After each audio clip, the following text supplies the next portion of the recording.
নির্বাচিত হয়েছেন। এখন ইউনিট 6-এর 84 ভোট পেয়েছেন জনাব মোহাম্মদ শহীদুল ইসলাম, আর নির্বাচিত হয়েছেন মাস মার্কার জনাব মোহাম্মদ মাহবুবুর রহমান 306 ভোট পেয়ে।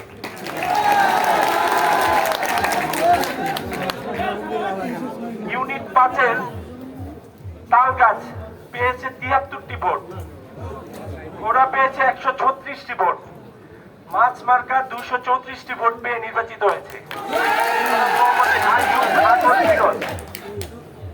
এবার ইউনিট 3 58টি ভোট পেয়েছে মাছ মার্কার, মোরগ মার্কা পেয়েছে 132টি ভোট, কলস মার্কার জনাব মোহাম্মদ সোহাগ গাজী 138টি ভোট পেয়ে নির্বাচিত হয়েছেন। এবারে ইউনিট 2 180টি ভোট পেয়েছেন জনাব মোহাম্মদ শহীদ হাওলাদার কলস মার্কা, মোরগ মার্কার জনাব মোহাম্মদ সুলতান ফরাজি 123টি ভোট পেয়েছেন, অর্থাৎ নির্বাচিত হয়েছেন জনাব মোহাম্মদ শহীদ হাওলাদার কলস মার্কার 180টি ভোট পেয়ে। এবারে সহসভাপতি টিউবওয়েল মার্কায় 544টি ভোট পেয়েছেন, বাইসাইকেল মার্কায় 788টি ভোট পেয়েছেন, নির্বাচিত হয়েছেন তালাচাবি মার্কার জনাব মোহাম্মদ 1043টি ভোট পেয়েছেন।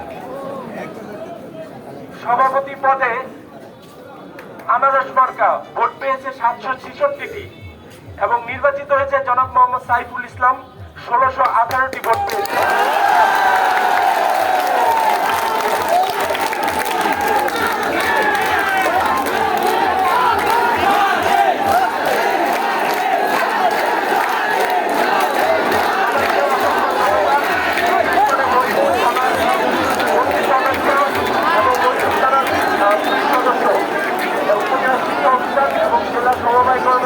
কার্যালয়ে প্রতিনিধিবৃন্দ সবাইকে এবং নির্বাচনের সাথে সংশ্লিষ্ট সমস্ত অফিসারকে, পোলিং এজেন্ট এবং পোলিং অফিসারকে আন্তরিক ধন্যবাদ জানিয়ে সবাইকে আবারও আপনার অনুরোধ জানিয়ে আজকের এই নির্বাচনের দায়িত্ব ধন্যবাদ।